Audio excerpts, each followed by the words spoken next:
Welcome to the official catch-up. Today I've got Ian McFarland of Spartans. How you doing, Subo? Hey, I'm doing well, mate. Another day in lockdown, I suppose. Just trying to keep myself. I've just read now that's been extended again for another 3 weeks, hasn't it? So another 3 weeks of this to look forward to, I suppose. Well, that's news to me. I've obviously been I missed that. I'm not surprised though. Literally just this minute, I've just read it. I think they just announced it. So it's a wee bit worrying. Obviously, I think people are really struggling at the moment. Some guys I've spoke to can sort of hear it, but I think it's important to sort of keep in contact with a lot of the boys. And that, is that what you are doing at Spartans? Are you still in your WhatsApp groups and contacting each other? We've got the group chat obviously. Once this all kind of really kicked off, the coaching team joined in with it as well. So they're in there now. So if anything needs updated or they want to let the boys know what's going on, they're in there now to have a wee chat. We had a team Zoom call actually the other week there. It was a good few of us in there, so it was good just to see the boys' faces, just see how everyone's getting on and that. But it's like you say, I think it's really important as well that everyone tries to keep connected as much as they can. All these challenges and stuff you're seeing on Twitter, Facebook, it's good to keep people the memories going, like the football and stuff, just to give everyone a wee bit of hope that it'll hopefully be back soon and we can all get back to it, enjoying what we want to do in the kind of spare time. So now hopefully there's a wee light at the end of the tunnel, but just to when that, we'll have to wait, see when that'll be. And but it's true, at the moment I can't see my family because they're all in lockdown. My son, I've not seen him in 3 weeks or whatever, and it's tough. But I'm grateful for the likes of yourself coming on and chatting away, because it helps me get through my days as well, mate. I'm not going to lie about it. Aye, I can imagine it's really tough. Obviously, I've got the 2 kids in the house, keeping me going all the time, so it's maybe a wee bit easier for me to get through the days. I've got loads to get on. I've been put in charge with homeschool laddie. He's 9, so you can imagine how fun that is. My wee one, she's 18 months, so she's a total handful as well. So keeping up with them every day is hard.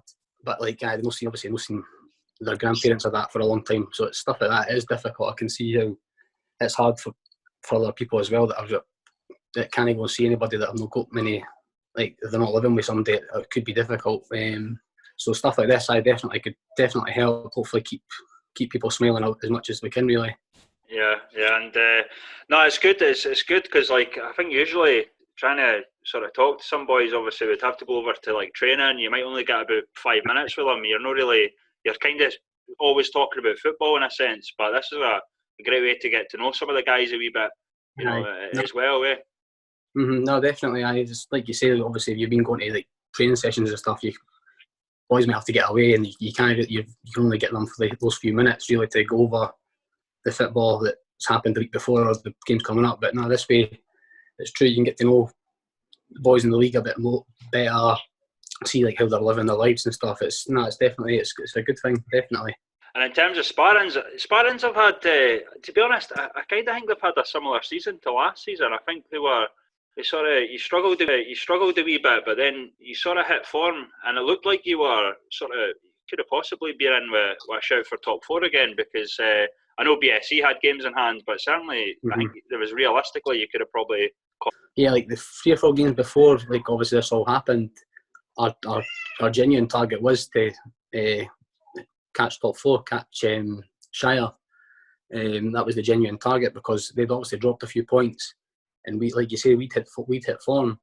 So, but it's a bit unfortunate in terms of the timing of this. But it's just, we can't say we were happy with the way we performed the season in parts, but we've just not been consistent enough in enough games. That's been the be all end all. It really.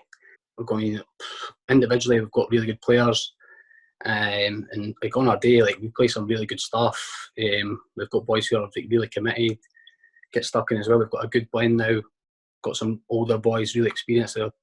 I've been there and done it, and a few boys that are just going to start in that path. But yeah, pretty similar to last season. But with the players that we lost as well at the start of the season, to be where we are not far off the top four. I think we can still be quite happy with that. I mean, we lost our captain, Herday. We lost Dish, obviously, to the Shire. Blair Tom making dejacked at half, like, really early doors. So it's a lot of quite key players on our squad that we lost. So to kind of be where we are now, like, we can kind of look back on it for this season in a positive way, and hopefully just see what happens over the next coming weeks, months, and try and get ready for the new season whenever that will start. I don't know, but we'll just have to try and prepare for that now. And Spartans, like you mentioned, obviously you lost a lot of sort of your top players, but there were certain guys that I've been impressed with. I don't know if you saw my team of the year. Obviously, no Spartans guys, and it was a bit controversial, but I think Aaron Scott's done really well. I think Adam Corbett, he's always fantastic. I know he's a captain now. He's kind of been filling. I think you've kind of been weaker a wee bit down the right. I know he's been sort of covering at right back sometimes, but Dean Hoskins at left back's been great. Michael Allen coming in from the under 20s. Yeah. Nicky Reid, and obviously you've got to include yourself in that. I know I had you in one of my team of the months. I tell you what, mate, I really apologise for getting your name wrong. Happens all the time, don't you worry about it. I tell you what, Subo, I've actually got I don't want to grass the boy up, but I hadn't seen Spartans actually a lot that month, and I had got a recommendation from someone, and they kind of suggested you, obviously, and it was a copy paste job, and then I was like, when it was out, I was like, oh, he spelled his name wrong. So no, honestly, it happens in every walk of life I go in. It happens all the time, so I didn't worry about it. Didn't bother about it too much.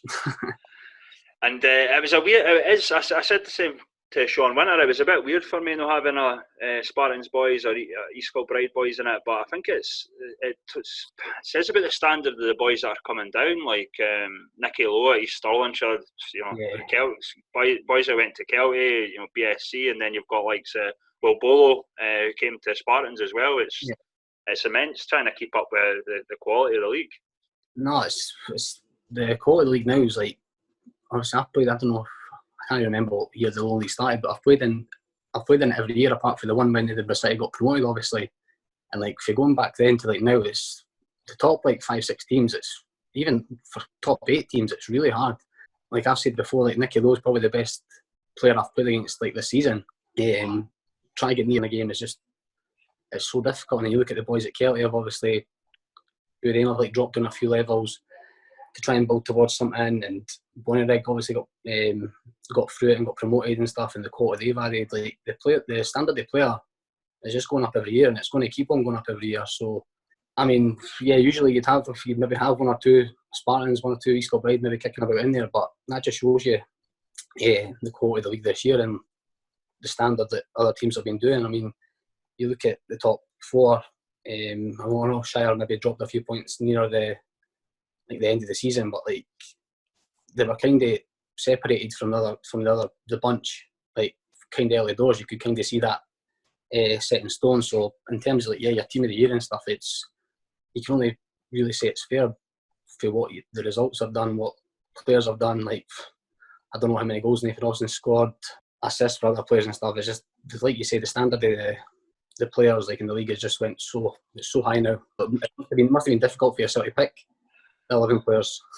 Well, I said the same to Sean Winter. There was guys like obviously like Nathan Austin. You just couldn't leave the likes of him out. He scored I think 50 goals or something like that, like for Kelty this season. So some guys picked themselves, obviously like Nicky Lowe and that. But then it was difficult, like because there's guys like especially like Dean Brett at right back, and then I thought Jamie McCormack at BSC had a quality season like last season. Yeah. So it's hard to leave guys out, Yeah, exactly. But it just goes back to how competitive the league is. You could probably make a claim for 2 or 3 people in each position for different teams. That's just what it is. But at the end of the day, it's just people's opinions as well. People are obviously always going to look out for their mates and stuff, who they think should be in. But it's just one of those things. So. Yeah, and I think I've seen a bit about obviously the clubs, what they're doing at the moment, and I think Spartans, the academy, what they're doing in terms of deliveries and that for the local community, it's just fantastic, and it speaks a lot about Spartans. One thing I've always admired about Spartans is basically the whole organisation, from youth football to the senior team. These guys are really a part of the community there. Yeah, no, obviously Dougie's put a few messages in the chat, like the newsletters and stuff for what they've been doing. That's big.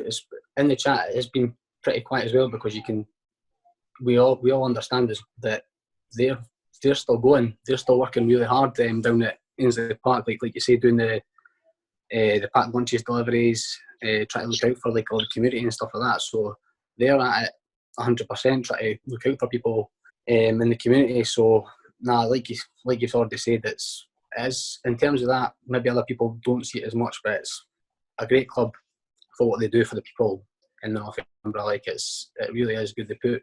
They'll do anything for the community to get them involved with football or how to look after them. It's brilliant. So fair play to them for keeping on going and working as hard as they possibly can through this time. One thing I do have to ask you, how did your nickname come about? I knew this was going to come. I had to ask you, mate. Is that no, when I was on with the Edinburgh Football Cast as well, it was honestly the first question they asked me. So basically, it was my first season at Edinburgh City, and we had we beat Coldstream 5-1 in the Scottish Cup, and it was just like initiations on the way back. I must have been like 18 or 19, and it was just like there was loads of us singing. I went up, and it was just that I think like the week before, Susan Boyle had just done our audition for Britain's Got Talent,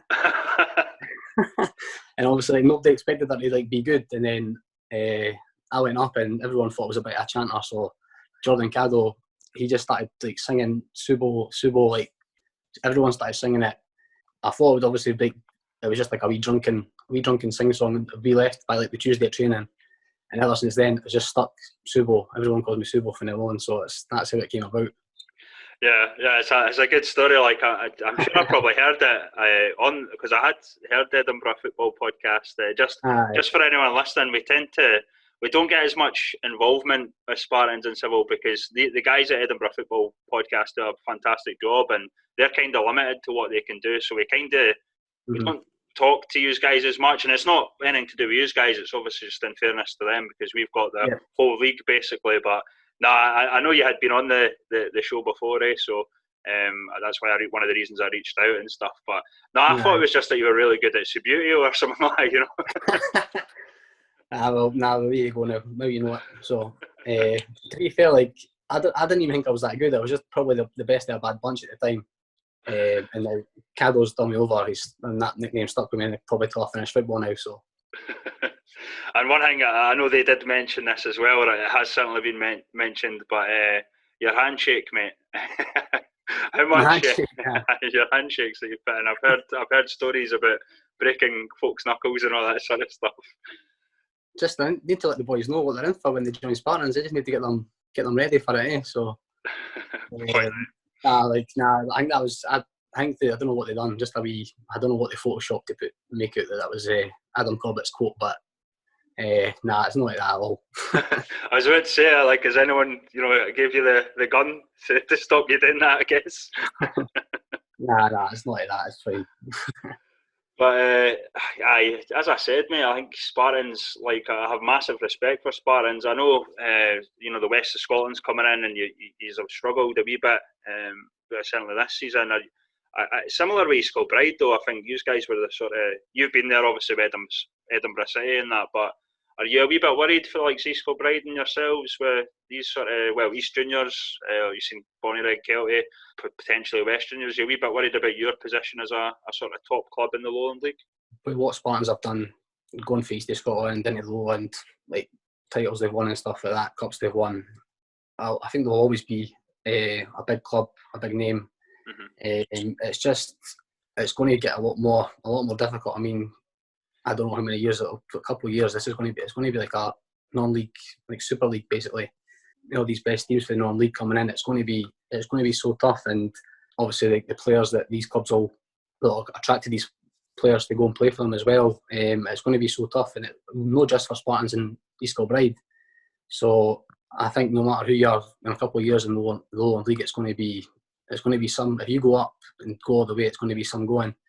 In terms of us, we've just got to keep on doing what we're doing, trying to improve. I mean, we've still got a good few young players in that team to grow that have hopefully learned a good whack in this season.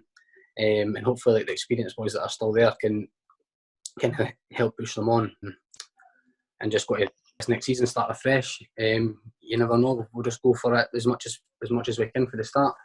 Yeah, and one thing I always credit Dougie for is, like, I don't think there's very few people with a working knowledge of the Lone League that he has, and especially always I look at Dougie as quite a tactical manager. He always seems to make the right moves on and puts the team in the right way. I just think you've been missing a few sort of, from what I've seen, missing a few sort of, maybe again probably down the right. I think you've been a wee bit weak, but I think the team you've got there, the boys you've got there, is something to work with, certainly. Oh, definitely. We've got, like I said before, but individually we've got like really good players that on their day can be brilliant, and we can, as a team, we can play really good stuff. It's just we've really not been, like, you've got to look at yourself and first before anything about talking about how the team's doing.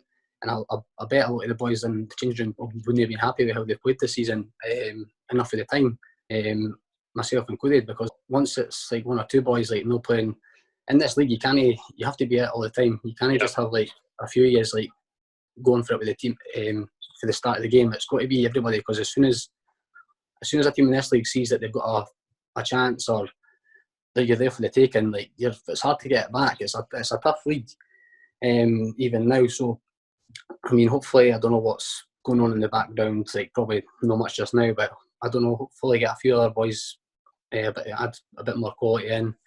There'll be the same for every team. There'll be a few changes by the time the season starts. But yeah, we've just got to go again next season. Hopefully, push on and see what happens.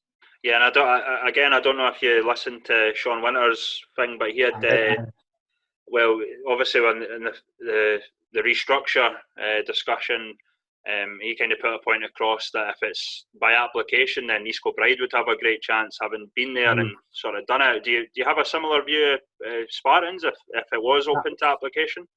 When I heard that, that was the first time I'd ever I'd heard that point. Like, to be honest, I actually thought to myself, it is a fair point. It is, yeah.